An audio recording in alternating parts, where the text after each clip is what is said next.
Ei, aqui é a Iana Coimbra, jornalista, pesquisadora, doutora em comunicação, escritora, mãe, leitora compulsiva, e este é o podcast Aqui Tem Textão. No episódio de hoje do podcast Aqui Tem Textão, a conexão tá longe, mas longe, muito longe, porque ela tá lá na Finlândia. Quem conversa comigo hoje é a Débora Rosendahl, que eu conheci como Débora Arcuri. Antes de se casar, casou, mudou, já é mãe, 2 filhos. E eu estava babando, porque outro dia ela estava mostrando a filha dela patinando no gelo, né, junto com o pai, aprendendo, o marido é finlandês. E ela escreveu assim, né, porque ela estava explicando porque a filha vai ter aula de patinação no gelo na Finlândia, afinal de contas é o país da neve. Débora, obrigada por estar aqui conversando comigo. É um prazer, nossa, enorme. É enorme estar aqui, uma honra. Se apresenta pra gente. Então, eu estou ainda nesse processo, né, de redefinição, mas você falou tudo. Sou mãe, esposa, eu me formei em jornalismo, mas não exerço a profissão, porque hoje eu fico com meus filhos em casa, então eu sou mãe, tipo, em tempo integral, né? Você pode dizer isso. Se a mamãe não é. Não, gente, ó, mãe não te interessa se você está trabalhando em casa ou você tem um outro trabalho. Você é mãe em tempo integral. Porque a gente não vai ser mãe nunca, né? Você pode estar no trabalho, mas em algum momento o telefone vai tocar, vai ter uma notícia, você sabe o que está acontecendo na vida do filho. E você falou que você está ainda passando por esse processo de definição de quem é você. Por que você está passando por esse processo? Porque a minha filha mais velha vai completar 6 anos, né, no mês que vem. Então, por 6 anos da minha vida, eu me dediquei a esse papel, né, de ser mãe, né? Então, eu até falei com meu marido ontem, falei, depois, eu tenho 2 filhos, né, Olívio e Benjamin vai para a escola em agosto.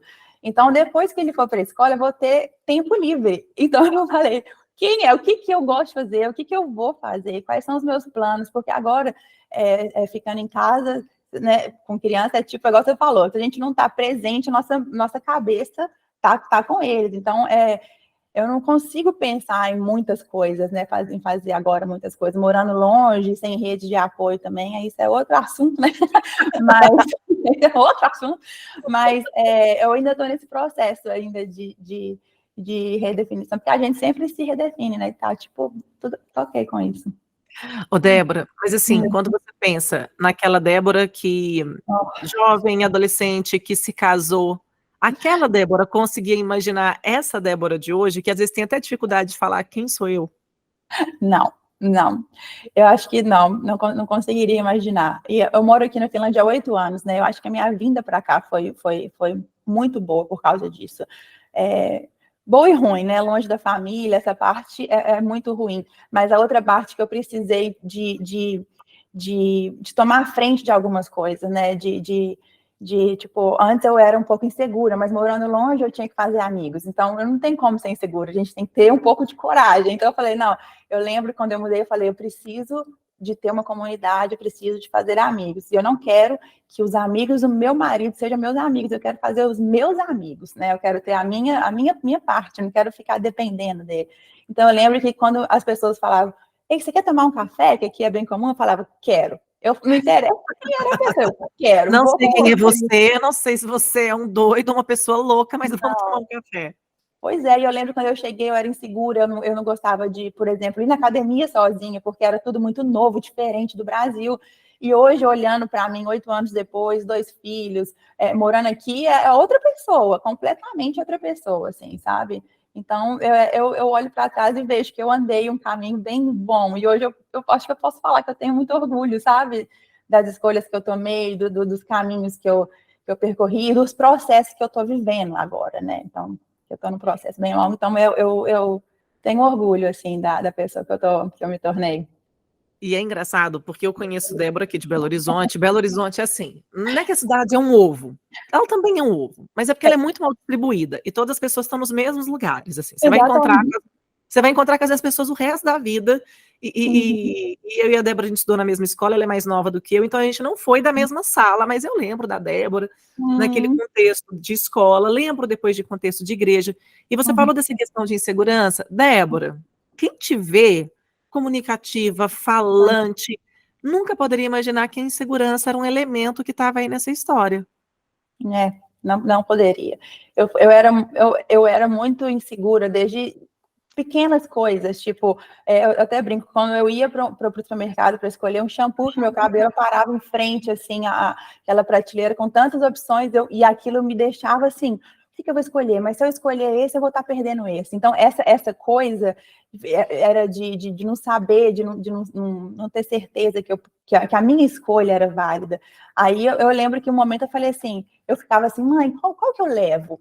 E aí eu lembro que eu entendi mais para frente, eu falei assim, mesmo alguém escolhendo por mim, eu estou escolhendo, e a consequência vai ser minha de qualquer jeito. Então, por que eu não posso... Se for ruim, ok, foi ruim, mas eu escolhi. Então, eu comecei a dar pequenos passos, sabe? Para poder deixar essa insegurança, tipo assim, vamos embora, vamos continuar, coragem e vamos seguir em frente, porque não dá para ficar parado, né? Assim, então, eu fui tentando aos pouquinhos, né? Porque tudo é um processo. Então. Não, e isso que você falou, assim, de até não escolher ser uma escolha, quando você não escolhe, você está deixando que outra pessoa escolha para você, é meio que você abre mão de opinar sobre sua própria vida e sobre o seu próprio futuro. Quando que você acha que isso começou a se tornar algo na sua vida? Quando que você acha que aconteceu que você entregou esse poder da escolha para outra pessoa? Não lembro quando, mas acho que ser criada na minha família, eu sou a filha do meio, né? Eu tenho uma teoria dos filhos do meio, né? Eu não sei se é verdade, mas eu sinto que o filho do meio é aquele que está ali, sempre tentando, tipo, agradar todo mundo, né? Tipo, o filho mais velho tá ali querendo, né, desbravar, o filho do meio é aquele mais, né, que fica mais na asa dos pais, e o filho do meio tá ali no meio, literalmente no meio. É um perdido, né? Basicamente, eu fui a filha do meio durante muito tempo também, tem as irmãs gêmeas nascerem, mas elas tinham 22 anos. Então eu me sinto do meio. O filho do meio é o perdido. É o perdido, que tá tentando ali se encontrar o tempo inteiro.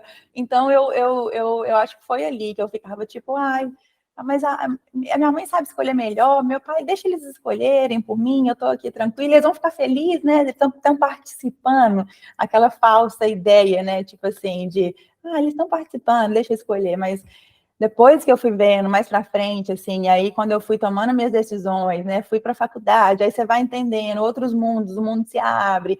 Aí quando eu me casei, aí não teve jeito, né? Porque não podia ligar para minha mãe e meu pai o tempo inteiro, o que eu faço? Então acho que eu comecei a entender, não, agora eu preciso de começar a dar passos para poder tomar as rédeas, né? E começar a viver, assim, né? Tipo, escolher por mim. Débora, e como é que hoje você, como mãe de 2 crianças, Uhum. como que você tenta continuar entendendo o que a Débora quer para além dos desejos dos 2 filhos e para além do desejo do marido? Uau, essa parte é difícil, assim, mas eu sei que eu passo muito para os meus filhos, né, para a Olivia, eu falo com ela, eu ponho ela na frente do espelho e falo, o que você está vendo aqui? Sabe, o que você vê quando você olha para você? A gente fez isso ontem, eu achei tão fofa ela falando assim, eu vejo uma menina corajosa, porque mesmo não, é assim, porque mesmo eu caindo, né, porque ela, igual você falou no início, que ela aprendendo a patinar, ela falou, mesmo eu caindo, eu levantei, e aquilo para mim, eu falei assim, 5 anos, eu demorei uma vida, tipo... Então, e eu falo com ela, eu acho que eu tento validar, assim, no início eu me pegava, ela falava assim, qual roupa que você quer ir, essa ou essa? Ela, eu quero ir com essa. Aí dentro de mim, mas essa aqui, sabe? Mas essa aqui. Aí eu me segurava, eu falei, não, você faz ótimas escolhas, você sabe escolher. Então, isso eu tô tentando passar para eles, para essa parte, pelo menos, eles não terem problema, sabe? E aí eu tô, tipo, Eu e meu marido, esses dias a gente estava conversando, e a gente pensando assim, né, como que vai ser quando eles forem os adultos indo para a terapia para elaborar as próprias questões, e aí o terapeuta fala assim, me fale sobre os seus pais. Ai, meu Deus. E a gente ficou falando sobre quais as questões que a gente está vivendo aqui hoje, a gente vai deixar para eles resolverem lá na frente. Por quê? A gente está tentando acertar. Tenho certeza que você e o Mika estão tentando acertar. Eu e o Fred estamos tentando acertar. Eu tenho plena convicção que os meus pais fizeram tudo querendo acertar, assim como os seus. Cara, mas a gente erra muito. A gente erra muito. E dentro do podcast Aqui Tem Textão, eu sempre busco um dos textões aqui do livro para poder ancorar a discussão, ou pelo menos, né, ser o início da discussão. E aí, eu tenho aqui o textão que fala sobre terapia. E foi muito engraçado quando eu coloquei nas minhas redes sociais, em algum momento, eu não lembro mais quando, estou procurando ele aqui, que eu fazia terapia. E aí as pessoas olharam para mim, assim, né, veio um monte de mensagem falando assim, mas por que você faz terapia? Porque as pessoas têm muita ideia de que terapia é para aquela pessoa extremamente maltratada pela vida, problemática, cheia de questões graves, que passou por um abuso, que passou por uma situação de violência. Esse não é meu caso. Mas, e aí eu até coloco aqui no primeiro parágrafo, né, me vi com o telefone dela na mão em um dia que eu tive colapso. Depois de sempre lidar com as minhas questões e me resolver bem, eu não queria ter que enfrentar aquele assunto, era um assunto específico, sem amparo profissional, pelo menos não daquela vez. E foi assim que entrei no consultório. E aí eu fico imaginando os meus filhos entrando no consultório de terapia pela primeira vez. E queria saber de você, como que foi a primeira vez que você entrou no consultório de terapia? Eu sei que a Débora faz terapia, porque na última vez que ela esteve no Brasil, a gente conversou bastante sobre isso. Como que foi para você a primeira vez que você se viu nesse ambiente? Eu lembro que a primeira vez que eu fiz terapia foi a respeito de que eu estava querendo fazer uma mudança profissional, mas foram tipo 2 sessões e acabou, né? E aí, agora no ano, meu filho mais novo tem 2 anos, e depois que ele nasceu, eu comecei a sentir coisas que eu não sentia antes, né? Eu me vi, parecia que eu era outra pessoa, sabe? Então, é porque você era outra pessoa mesmo. Exatamente. Quando o filho chega, quando a gente se casa, a gente é apresentado para outras versões de quem nós somos, é outra pessoa. Só que a gente tem a ilusão de que a gente vai ser a mesma pessoa e não somos, né? Não é. Até eu já era mãe, né? Então literalmente outro nascimento, assim, né? Mas eu sentia que eu estava na casa dos meus sogros um dia com meu filho mais novo no colo, e eu olhei para a janela, assim, do lado de fora, aquela escuridão, aquele frio, e eu sentia, assim, alguma coisa subindo, assim, sabe? Não sei explicar, assim, uma coisa, tipo, não era medo, era um sentimento diferente que eu nunca tinha sentido. E aí, do jeito que eu sou, eu entrei na internet, comecei a listar meus sintomas, e eu falei assim, gente, não faça isso, pelo amor de Deus, nunca vá para o Google listando sintomas. Mas lá estava eu, listando meus sintomas, e eu vi que estava caindo mais para esse lado de, como eu tinha acabado de ter filho, de depressão pós-parto, dessas coisas. E quando meu marido foi no outro dia me buscar, eu olhei para ele e falei assim, eu não estou bem. Tem alguma coisa de errado, entre aspas, comigo. Porque tudo entre aspas, né? Tem alguma coisa de errado comigo. E aí eu tentei entender o que era. Era um sentimento de tristeza, assim, sabe? De olhar, de não ver perspectiva. E aí, quando eu procurei uma ajuda nessa época, né, de uma psicóloga que é muito querida, mas eu não continuei depois. Eu fui para o Brasil. Continuou? Foi difícil para você entender que você estava naquele momento, assim? Você acha que teve um pouquinho de uma negação de, assim, não está tudo bem, mas também não estou tão mal? Teve. E também eu acho que eu não... eu queria muito entender o que estava acontecendo comigo, sabe? Eu queria muito entender. Eu falei, alguém tem que ter alguma resposta. O que é? Eu não sei o que é. E aí eu fui para o Brasil e eu lembro que eu queria fazer exames para saber se estava tudo certo, tipo com tireoide, hormonal, se essa parte de saúde estava boa. E aí eu fiz exame, procurei endocrinologista, contei meus sintomas, ela falou assim, eu não te medicaria pelo exame, mas os seus sintomas estão me falando que tem alguma coisa de errado hormonalmente na tireoide. A gente foi descobrir mais para frente que eu tive, realmente depois que eu engravidei, uma doença autoimune que chama Hashimoto, que também isso desencadeia. Ok, tratei o Hashimoto, comecei a tomar, não melhorou. Eu falei, então não era isso. E aí nessa parte eu estava sem terapia, eu estava sozinha, tentando me desbravar, indo em médicos pedindo um diagnóstico.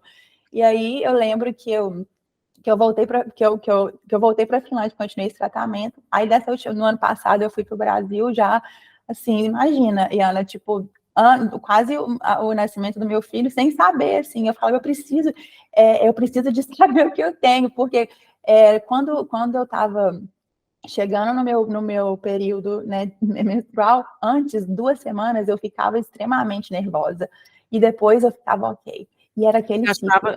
E você achava que era uma TPM normal? Você achava que era uma coisa... Era uma TPM normal. E isso era um dos outros sintomas que eu não falei. E era todo mês, todo mês, todo mês.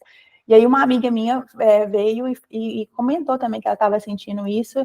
Eu esqueci o nome. É uma síndrome que eu tinha que ter olhado, mas era de disfória. É uma síndrome de uma TPM muito... Disforia. É uma síndrome da TPM, é tipo, depois eu procuro. Mas aí ela falou isso, eu falei assim, eu acho que eu tenho isso também. Eu acho que eu tenho. Então, os meus sintomas eu acho. Então, eu tava me né? Tipo assim, eu tenho isso também.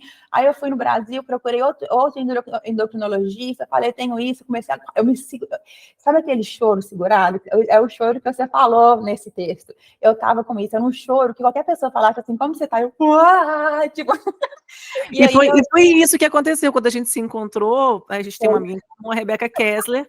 Aí a Rebeca falou, Iana, eu preciso muito de encontrar a Débora. Vamos, claro, poxa, também quero ver a Débora. A Rebeca, ela é do Rio, estava aqui. E aí a gente foi se encontrar.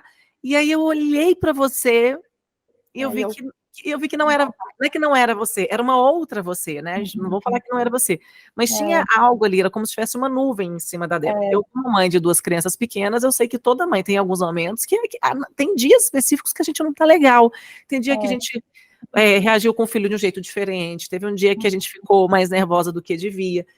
E aí eu perguntei, falei, e aí, Dé, como é que você tá? Assim, Nossa, não tô bem. Não tô bem. E você me deu um abraço tão...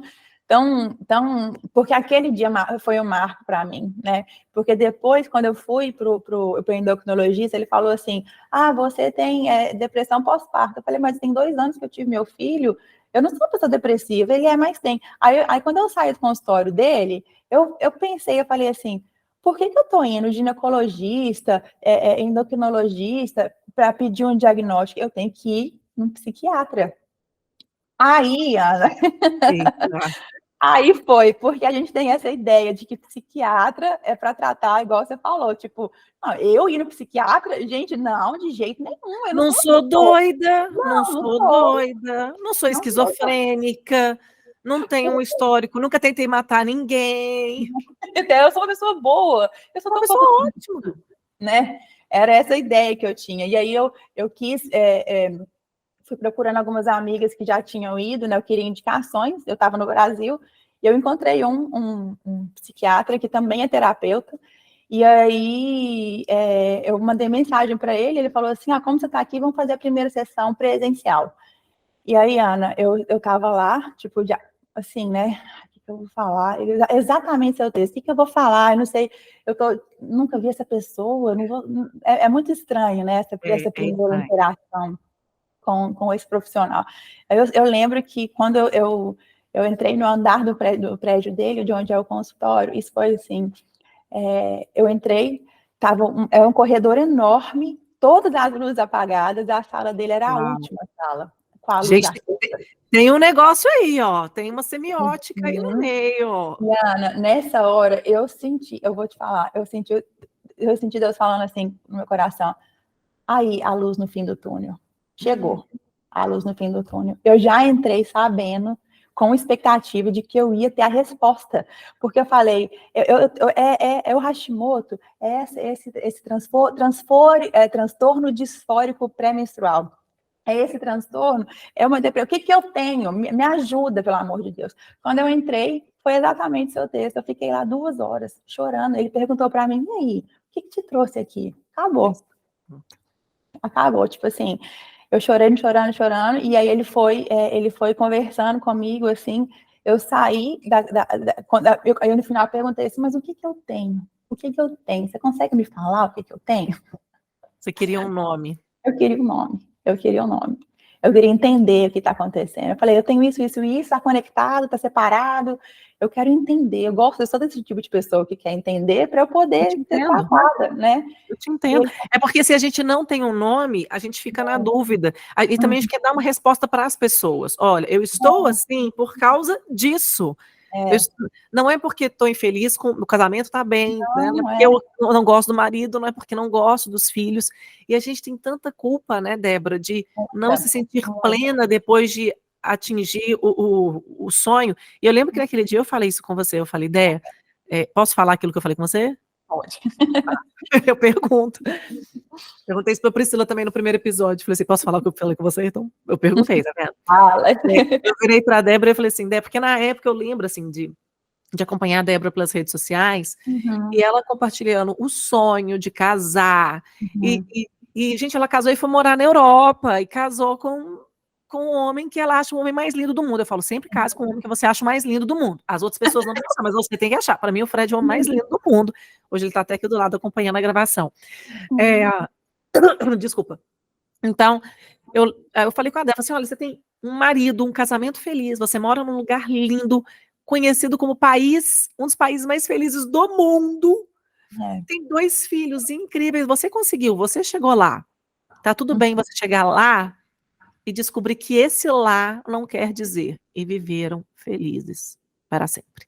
E aí você chega lá e você descobrir que tem uma questão nesse lá que vai te falar, volta para trás e vamos desimaginar esse lá. Você acha que foi por aí? Não, exatamente por aí, né? Porque e o meu terapeuta falou exatamente isso. Ele falou assim, Débora, se você olhar para a sua vida agora, vai ter pessoas que esse é o lá que várias pessoas querem. E você chegou e aí? Aí não eu te falei, preencheu. Não foi suficiente para poder preencher todas as casinhas da felicidade. Não, e eu sentia essa urgência de querer entender o que eu tinha, de querer ser tratada logo, porque eu estava perdendo meu presente, Ana, eu estava perdendo meu filho crescendo, eu estava perdendo a beleza. É difícil ser mãe, é difícil ser, não é assim, beleza, vou ficar em casa. Tem hora que eu fico assim. Não. Ai, os iludidos. Desimagina, gente, desimagina. Quem tá achando que ficar em casa é só ficar em casa cuidar. E aí eu cheguei e eu tava vendo meu filho crescendo, a minha filha crescendo, e eu tava nesse lugar de incerteza, de não saber. Era uma vez por mês, era uma outra pessoa. Eu sentia. E eu tive que fazer, nesses 2 anos, um exercício de autocontrole comigo mesmo, e as minhas emoções, que eu ficava por fora, eu tinha que me controlar muito. Então eu ficava assim, por dentro aquele brrr, e por fora eu tava, mas por dentro tava brrr. E aí eu falei, não, isso não é legal, isso não é viver assim, não tá Não é certo. viver. Não é eu ficar me controlando, assim, lógico que a gente tem que controlar, mas assim, falei, não, e aí quando eu cheguei e falei com ele, eu falei assim, o que é que eu tenho? Me fala o que eu tenho, tá interligado? Aí, Débora, tá tudo interligado. Você mora há 8 anos num país nórdico, sem sol, sem rede de apoio, você tá sozinha, foi mãe, tá na pandemia, começou a listar um tanto de coisa, e ele falou assim, porque aqui, por exemplo, quando neva muito mesmo, e eu tenho que levar minha filha na escola, eu olho lá para fora e falo, tá, o que eu vou fazer? Eu vou ter que levar ela de trenozinho, vou ter que levar ela de tram, vou ter que levar... Então, morar aqui nesse país maravilhoso, mas também me fez ser um pouco mais forte, assim, nesse sentido, tipo assim, ok, o que eu tenho hoje? Eu preciso de fazer isso, então o que eu vou escolher? O que eu vou fazer? E isso não é assim o tempo inteiro, sabe? E aí ele falou comigo, isso tudo foi a junção de vários fatores que te trouxeram até aqui. Mas ele falou, até brincou comigo, ele falou assim, você precisa de continuar a terapia. Você precisa não é só vir aqui chorar 2h30, tem um plano para frente, né? É um tratamento para frente. E foi quando ele falou, você tem, de novo, o que eu tenho? Você quer saber o nome? Você quer o nome? Quero, preciso, escreve. Para eu dar uma satisfação para mim e para a sociedade, que eu não tô doida. Pelo amor de Deus. Ele falou, você tá com uma leve depressão. Quando ele falou isso comigo, eu falei, mas eu não sou uma pessoa depressiva.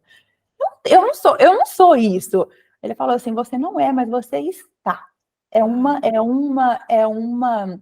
é uma fase, é um processo que você está vivendo. E nós vamos caminhar nesse processo. Você vai redescobrir várias coisas, você vai... várias coisas. Você vai desconstruir, construir, desconstruir de novo. Você vai... Então, assim, a terapia, para mim, foi, assim... Foi essa luz no fim do túnel, sabe, Oriana? Foi fundamental. Fundamental é ter um profissional capacitado para estar ali.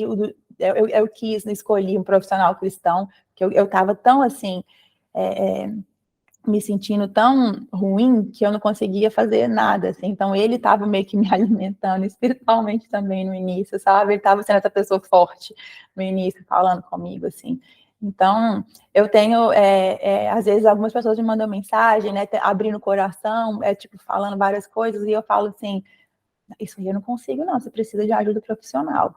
Tem um limite, assim, né, que a gente pode dar encorajamento, mas tem uma hora que a gente precisa, sim, de ter um profissional, a gente precisa fazer terapia, de perder esse estigma, e também uma coisa que eu queria deixar claro, nesse meio de tudo, assim, eu orei, eu falei, Deus, me cura, por que você não me curou? Eita, ó a fé brigando aí com o negócio, a gente querendo, achar que a fé vai dar conta de tudo, e aí? Não, eu falei Não te assim, curou.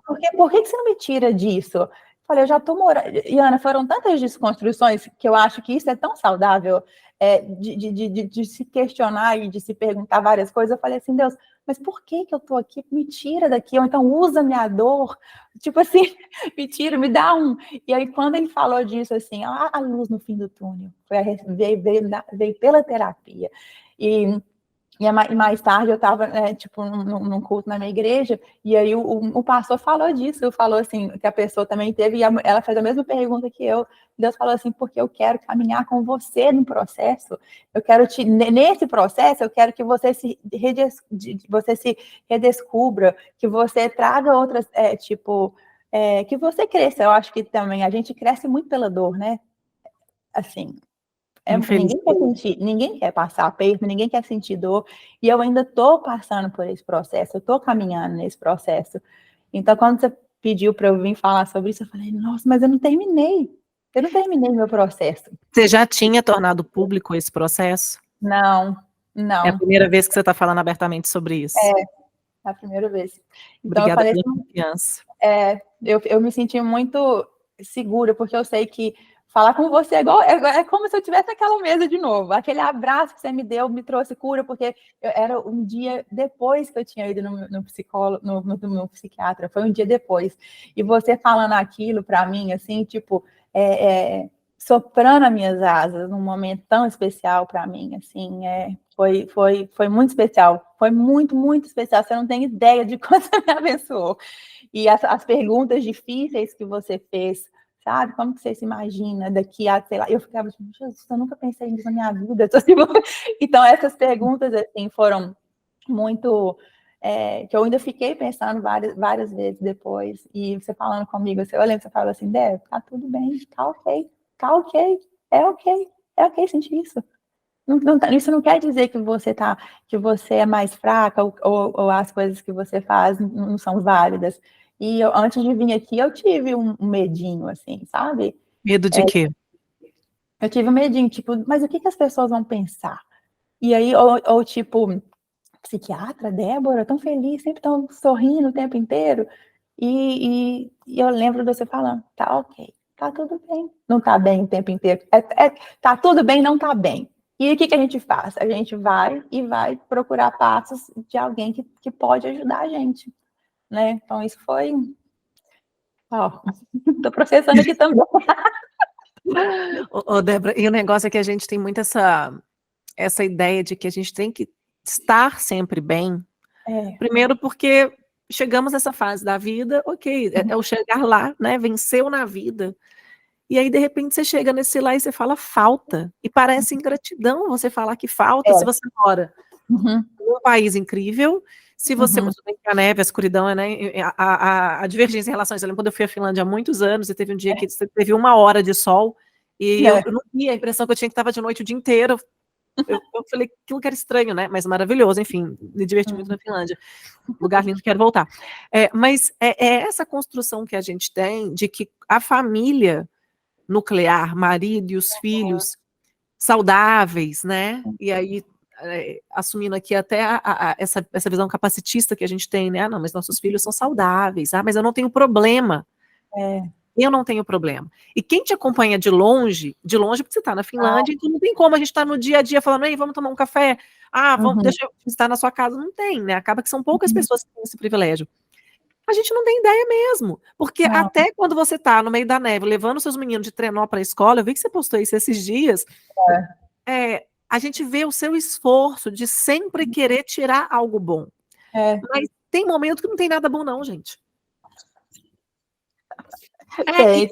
E isso é uma desconstrução, Dé. A gente parar de querer ficar tirando coisa boa de tudo, tem coisa que simplesmente não é bom, não está bom. E aí a impressão que eu tenho, né, assim, isso das coisas que eu falo muito com a minha terapeuta, né, é que a gente, nesse processo de ficar tentando encontrar uma razão logo, uma solução rápida, a gente perde as etapas do processo. Exatamente. E o processo, quem já passou por uma gestação, para mim, eu lembro do Fred falando assim, mas essa gravidez só não acaba nunca. É 9 meses que pareceram 55 anos, porque não, né? É um processo que você vê, para quem está de fora, fala, nossa, mas já nasceu. A gravidez todo mundo passa rápido, né? A nossa demora 55 anos. Exatamente. As minhas, então, que foram de 40 e todas semanas. E aí, assim, não tem como você engravidar hoje e no dia seguinte o bebê nascer, porque se você engravida hoje e no dia seguinte o bebê já nasce, isso chama aborto. Você não respeita as etapas. E, ok, nasce antes, chama prematuro. Então a gente tem que respeitar o processo da gente. E eu acho que às vezes, quando a gente quer acelerar o processo, a gente acaba retardando o processo. Uau, exatamente. Porque a gente perde, o que eu estava sentindo, eu estava perdendo meu presente ali. O que estava acontecendo na minha família.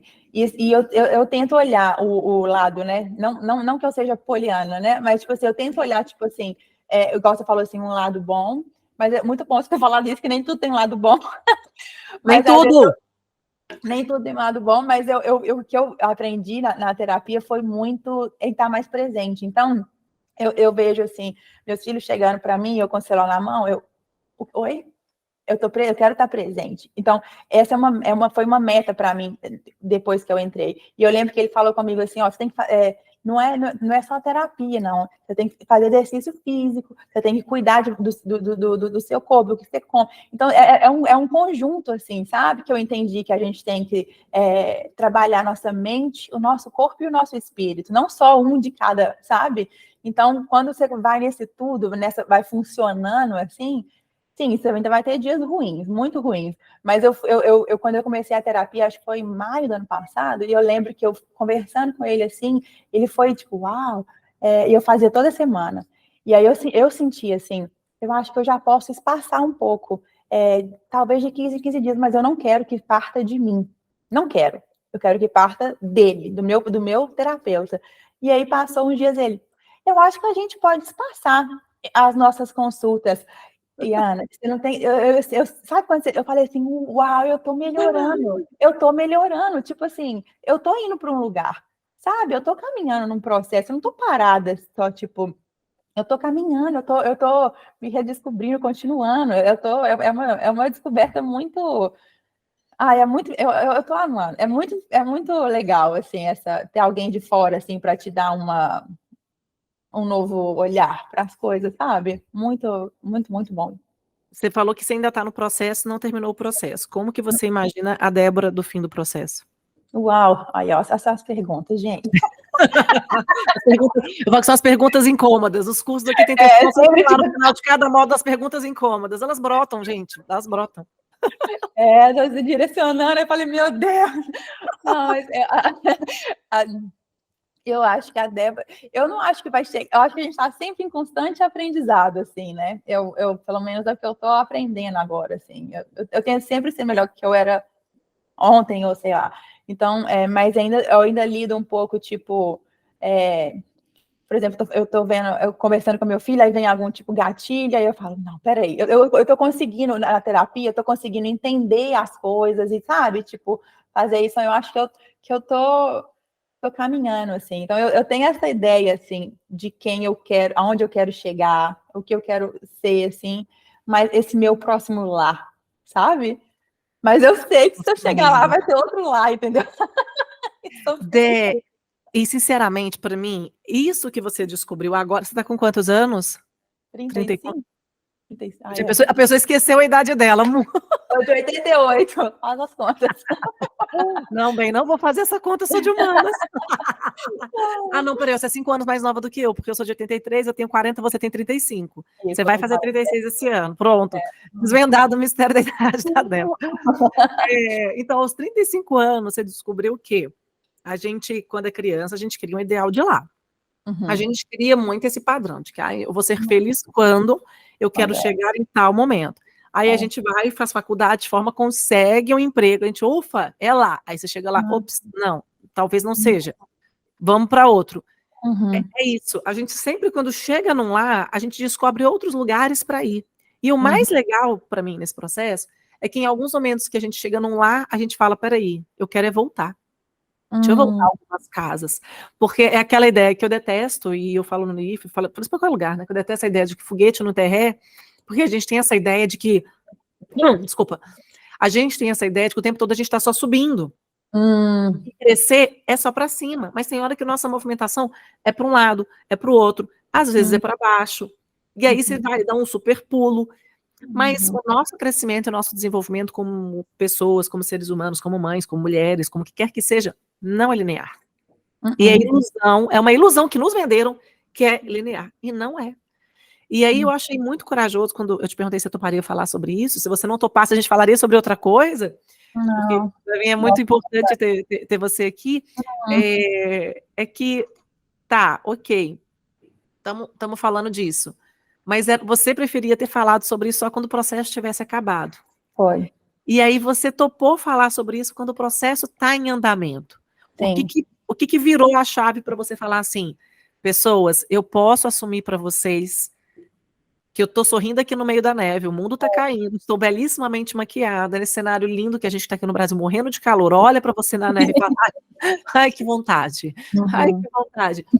Aí eu falo, olha, apesar disso tudo, tem questões aqui ainda em elaboração. O que mudou para você tomar essa decisão? Eu acho que é por isso que eu fiquei tão... eu compartilho muitos processos que eu vivo no meu Instagram. E geralmente é isso. Eu espero passar pelo processo e compartilho. Quase sempre. Por isso que eu estou quase 2 anos sem aparecer, assim, teoricamente, por lá. Porque meu processo ainda não acabou. E olhando ontem, quando você me falou, você me fez o convite, eu sabia. Porque tudo que eu passo, eu sabia que Deus um dia falar para eu falar abertamente sobre isso. Mas, assim, para outras pessoas, para desconstruírem, para outras pessoas também desconstruir essa ideia, sabe? Que eu tinha. Que Deus pode, sim, Deus pode vir curar a hora que Ele quiser, mas Ele também quer caminhar comigo pelo processo. Ele quer que eu cresça nesse processo de dor. A dor é ruim, sim, mas a gente cresce. E, Ana, eu nunca tive... É estranho falar isso, mas eu nunca tive tão perto de Deus, eu nunca tive tão madura nas minhas emoções e escolhas, passando por isso. E aí eu conversando com primeiro também, você chegou para mim e falou assim, você pode amanhã? Eu falei, não. Aí sabe quando eu fico assim, meu Jesus, amanhã. E aí eu conversei com meu marido, eu expliquei, eu fui bem. Outra coisa que eu tô gostando também é de ser honesta com as minhas, com o que eu tô sentindo. Eu falei assim, me deu um frio na barriga, mas por que eu tô com esse frio? O que é? É medo? É medo? Sim, é medo de quê? Então eu vou atrás, sabe? Eu quero saber o que é, chegar na raiz, assim, não é só na superfície. E aí eu falei com ele, mas eu não acabei meu processo. Ele falou assim, mas talvez é aí, para as pessoas entenderem que, tipo assim, ô, gente, eu passei um processo, agora eu tô ótima. Não, a nossa vida não é assim, a gente está sempre... Todo mundo está sempre lidando com alguma coisa. E eu acho que o testemunho, eu espero muito de coração que o testemunho seja maior de eu estar compartilhando a minha dor, entre aspas, nesse processo, porque eu fiz a terapia e aí depois disso veio vários outros fatores que eu tenho que lidar e ainda é um outro processo, é processo em cima de processo, mas mas a gente sai mais forte, sabe? Então acho que essa escolha de compartilhar durante também foi um aprendizado para mim. Eu senti assim, eu falei, não, eu preciso de falar agora, porque eu sei que Deus, eu sabia que Ele ia me pedir para falar, e eu senti que foi a hora. Eu me sinto confortável de conversar isso com você aqui também, porque eu gosto do jeito que você vê a vida. Acho que eu falei no meu. Eu sei que isso aqui vai cair nos ouvidos e nos olhos de pessoas que vão enxergar isso e vão falar assim, opa, peraí, eu também estou precisando de uma ajudinha a mais e tá ok. Tá ok.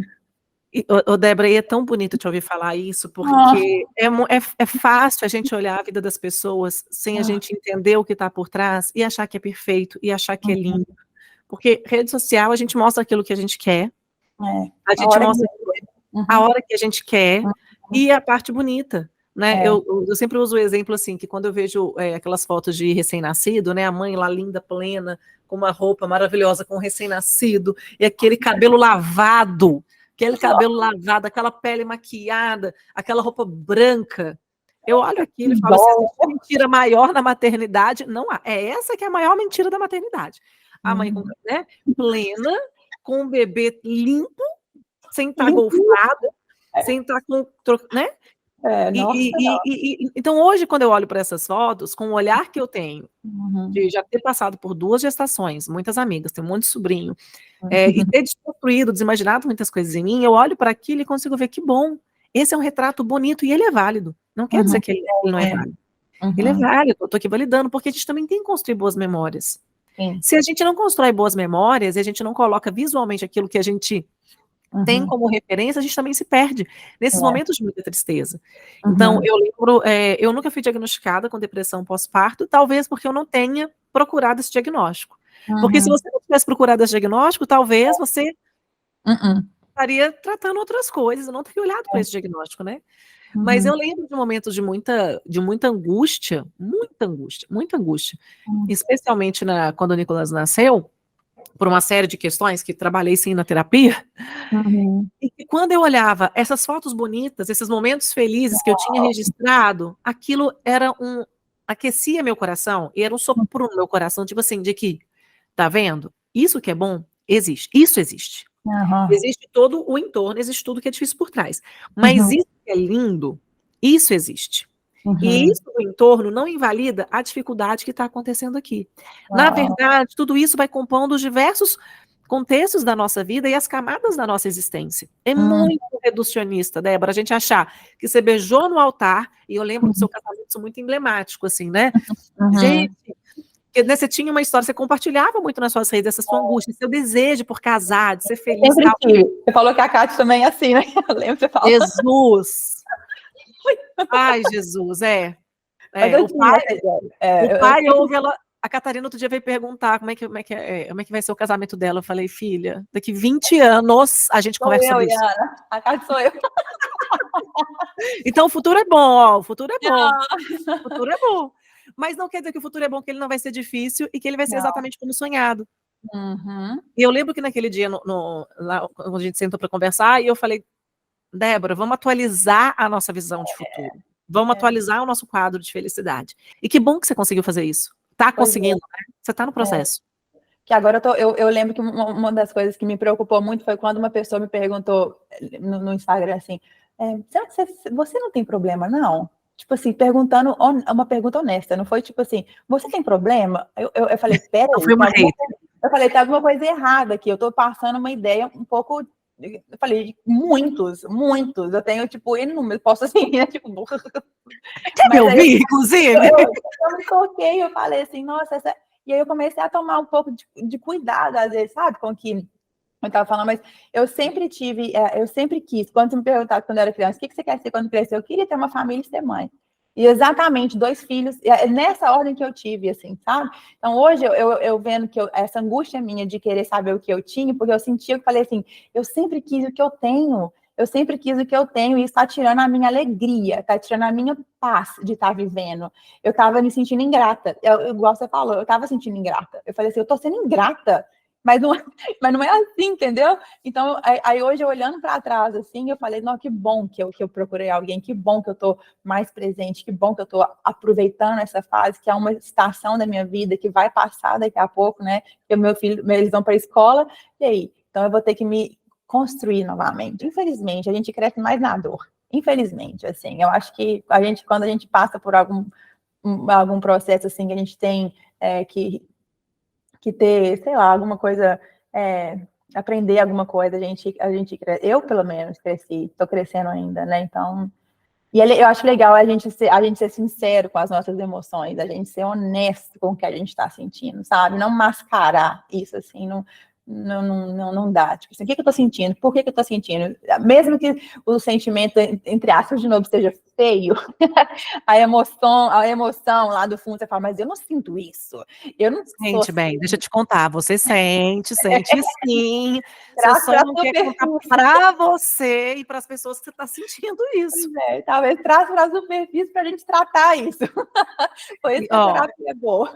Eu li no livro da Brené Brown, aquele da Coragem de Ser Imperfeito, que a gente não pode calar a emoção ruim, achando que ao calar a emoção ruim, a gente vai estar deixando só a boa. Porque, na verdade, quando a gente cala uma emoção, a gente também cala a outra. Uau. Inclusive esse livro eu super recomendo. O primeiro livro que a gente, de grupo de leitura, né, daqui tem questão, foi justamente A Coragem de Ser Imperfeito, que vai trabalhar essa ideia de vulnerabilidade e tudo mais. E quando eu li isso, para mim foi muito forte, que eu falei, gente, a gente vai querendo bloquear as coisas ruins, né? E eu lembro de eu grávida do Nicolas, e eu falava assim, nossa, que esse sentimento que eu tô sentindo agora, esse sentimento difícil, esse sentimento sofrido, que isso não chegue nele, que isso não chegue nele, que isso não chegue nele, que isso não chegue no coração dele. E aí eu tentava calar esse sentimento ruim para não afetá-lo, porque eu sabia que afetaria de alguma forma. E aí depois, quando ele nasceu, e aí pandemia, né? Nós fomos mães no meio desse contexto pandêmico, a gente não pode perder isso de vista, porque a vida ficou muito mais difícil para todo mundo nesse período. E eu tentava calar o sentimento ruim, só que à medida que eu calava o sentimento ruim, eu também calava o sentimento bom. E aí a minha terapeuta, ela virou para mim um dia, ela falou assim, o seu problema é que você pensa demais, e você se permite sentir pouco. Uau! E eu falei, não, mas eu sinto muito, eu escrevo os meus sentimentos. Ela, exatamente, até aquilo que é para sentir, você vai lá, racionaliza, cria algo, uma ciência, um embasamento, pega uns 15 autores de referência e põe para justificar o que você está sentindo. Uau! E era o que você estava fazendo, você estava sentindo um monte de coisa e falando, nome, razão, tratamento, tempo, resultado, como é que é? Tipo, acabou viver. Mas é igual fala lá em Romanos 12, né, 2, que fala assim, mas transformai-vos pela renovação da vossa mente, para que experimenteis a boa, perfeita, agradável vontade de Deus. Transformai-vos pela renovação. Gente, a mente é uma coisa. Ela tem que estar sempre sendo transformada, a gente tem que estar sempre nos lembrando, né? Eu sou capaz, eu consigo. Tipo assim, porque acho que às vezes não quer dizer que a gente vai dar conta de tudo, a gente não vai dar conta de tudo. Não tem, pelo menos eu acredito que eu não. Tem hora que você tem que falar assim, ó. Minha mãe até brinca falando assim, Débora, você fala, né? Qual a batalha que eu vou lutar hoje? Eu vou escolher a minha batalha, eu não posso, tipo assim, ganhar todas. Então, eu falei assim, a minha batalha, por exemplo, de hoje é como eu vou levar minha filha para a escola. E aí, vamos ver. Então, assim, não entender, aí vou levar ela para a escola, vou voltar. Né? Gente, tem hora que você fala muito disso, você fala, eu não dou conta. Te pergunto muito, né? Como é que você dá conta de fazer tanta coisa que você faz? Você fala, eu não dou. Aí eu falei, simplesmente não dou. Eu escolho o que eu vou dar naquele momento e vou escolher também os pratos que vão cair, vão espatifar e o que vai dar ruim. Porque batalha que você vai lutar. Senão... Teve uma frase que eu falei esses dias, depois eu não tinha entendido que essa frase era tão boa, até minha mãe me contar que essa frase mexeu com ela. Eu falei, nossa, essa frase foi boa mesmo. Que a gente tem que saber o que a gente ganha quando a gente perde. Uau! Né? Porque, quando a gente perde coisas, a gente também está ganhando. O que a gente ganha quando a gente perde? E eu perdi muita coisa em 2023, mas eu sei o que eu ganhei em 2024 e sei o que eu ganhei também em 2023. Assim, a gente não só ganha, é aí que tá, a gente não só ganha, a gente perde. Na verdade, se for olhar, a gente mais perde do que ganha. Só que criam pra gente a ilusão de que a gente vai só ganhar. E é mentira, por isso que a gente tem que deixar o filho se frustrar. Ensinar como perder, né? Porque você não vai ganhar sempre. Débora, você teve que tomar medicação no seu processo? Tive, ainda tô. Foi difícil ter que pensar que você ia ter que tomar um remedinho? Muito. Extremamente difícil, porque eu acho que eu dei eu conversando com ele, com meu terapeuta, e ele falou assim, você tá dando muito poder para o remédio. O remédio não é uma pílula mágica que você vai engolir e vai melhorar a sua vida, não é isso, não. É uma ajuda que você vai ter agora, nesse momento, e não é para sempre. A gente vai tirar, é por esse momento. Não, e aí eu chorei, Ana, eu chorei. Eu falei, eu não quero, eu não vou fazer isso. Ele falou assim, você não quer, se você quiser, você volta pro mesmo, tipo assim, você volta pro mesmo lugar que você veio, né? Eu falei, não, então tá. E eu vou te falar que eu tive algumas, minha prima, minha família, minha família de psicólogos, psicopedagogas, elas todas, né, minhas tias, minha amiga também, a Jéssica, falava assim, Débora, bora, abraça isso, você falou também comigo, abraça seu tratamento, abraça, mergulha de cabeça, você tem que fazer isso, então vai, faz. Acabou, tomou 1 ano, 2 meses, tomou 5 dias, abraça, vai, e vai, porque eu queria muito ficar boa, acima de tudo, eu queria muito. Eu falei com ele, de novo, o que eu tenho que fazer? Você tem que fazer isso, você tem que fazer atividade física, você tem que ir pro sol, você tem que sair de casa, você tem que, tipo, não ficar. Eu falei, ok, vou fazer isso. Eu comecei, na próxima sessão, ele, e aí? Eu falei, fui pra academia 4 vezes na semana. Ele, nossa, tipo assim, eu tava desesperada por melhora, sabe? Então eu falei assim, nossa, eu nunca tive uma paciente, então assim, eu tô querendo melhorar muito, eu tô querendo, tipo, eu não quero ficar nesse lugar. Eu sei que não sou eu, tá muito ruim aqui. Eu falei, tá muito ruim, eu não quero ficar aqui mais, não. Já não quero sair desse buraco.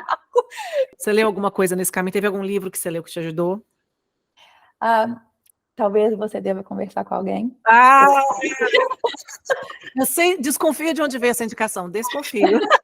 Veio do nosso primeiro grupo de leitura, que foi sobre exaustão, que eu estava naquele momento, eu falei, eu preciso disso. Um livro maravilhoso, assim, nossa, muito fácil, a leitura, assim, muito gostosa.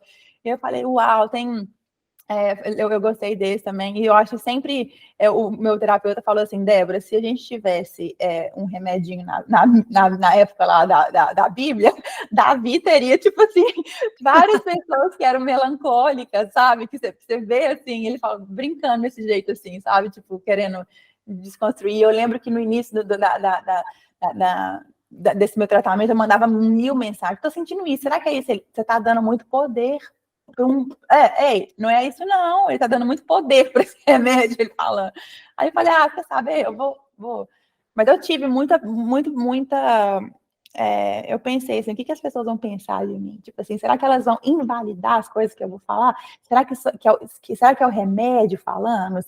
Ou será que sou eu? Entendeu? Então eu tive esse medinho. Em algum momento você acha que você vai contar para os seus filhos sobre esse processo que você viveu? Com certeza. Nossa, eu quero deixar isso ser o mais natural possível, que às vezes a gente precisa de ajuda, às vezes a gente precisa de uma ajudinha a mais, e tá ok. Tá ok. Não quer dizer que a gente, que Deus ama a gente menos, não quer dizer que a gente não tá conseguindo igual o outro fulano, não quer dizer que a gente é fraco, não quer dizer que... Quer dizer que a gente está precisando daquilo no momento, é uma fase, é uma estação, é um período, e tá ok. Tá ok, e tá assim, eu sou cristã, amo a Jesus, isso isso fortaleceu a minha fé, Ana, fortaleceu a minha fé, porque eu lembro, olha, Deus falando assim, olha a sua ajuda no fim do túnel, olha lá, chegou, sua ajuda chegou, você não estava pedindo tanto tempo, chegou, tá aqui, vamos embora. E aí eu senti Deus me guiando no profissional que eu escolhi, Deus me guiando nas pessoas que Ele colocou no meu lado, e uma coisa muito que é uma coisa que eu acho muito especial, depois que eu comecei, foi o dia que a gente se encontrou, foi no dia seguinte. E aí, nesse mesmo dia, um amigo meu que é fotógrafo, ele falou comigo assim, me chamou para tirar foto de uma sessão lá, que eles têm uma marca de roupa. Sabe qual que era o nome? Qual? Florescer. Uau! Florescer. No dia seguinte, eu chorei tanto que quando eu fui comprar o remédio na farmácia, a pessoa tinha uma pessoa pedindo dinheiro na rua, e ele falou assim, moça, ele olhou para mim assim, ele, não, tá tudo bem, tudo bem. Tudo bem. Eu posso te ajudar? Você quer que eu te dê alguma coisa? Eu chorei tanto, tava chorando tanto. Ele, não. E aí, no dia seguinte, eu fiz essa sessão de fotos que eu me arrumei, eu tirei foto com o tema florescer, eu senti Deus no meu processo, eu senti Deus caminhando comigo, falando assim, tá ok, eu tô junto aqui, a gente tá junto aqui, nós vamos aprender muita coisa nesse processo, eu tô aprendendo demais. Muito mesmo, assim, de verdade. Então, eu acho que tá ok. Eu acho que, eu não sei, eu acho que no meio evangélico cristão, assim, para falar a verdade, isso é muito... É um mito, assim, sabe? É uma coisa, assim, que a gente não fala muito, porque a gente fala, Deus pode, Deus Deus cura. pode, Deus cura, Deus Deus cura, pode. cura, Deus pode, mas não foi assim comigo. E Não. tá ok. E E ele é continua do meu lado. reducionista a gente colocar Deus numa caixinha e achar que Deus só vai agir de uma determinada forma e de uma determinada forma com todo mundo. Então eu amo essas histórias, e aqui no podcast, assim, a proposta é muito essa, trazer mulheres comuns, mulheres extraordinárias, mulheres incríveis, mas que têm histórias, não para a gente poder copiar a história. Então a Débora fez isso, eu vou fazer isso. A Ana fez isso, eu vou fazer isso. A Priscila fez isso, tal, com a Vanessa foi assim. Mas a gente entender que eu aprendo com a história do outro. Quando eu olho a história do outro, eu revisito a minha história, e aí a minha história eu saio diferente da minha história.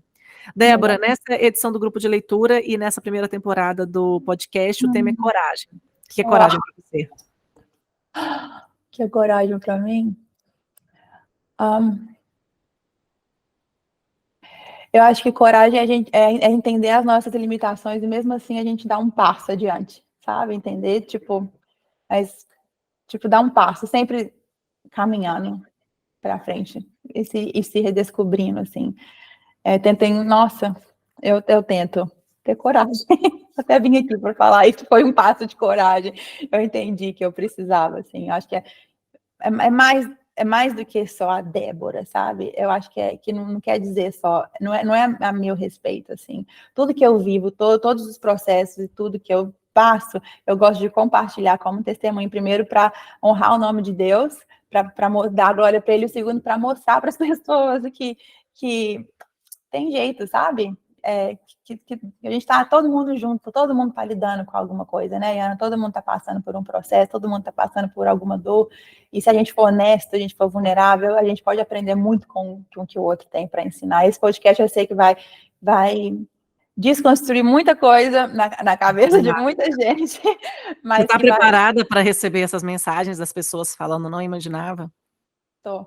O meu marido perguntou para mim, você está preparado? Eu falei assim, não eu tô, porque isso também é uma coisa que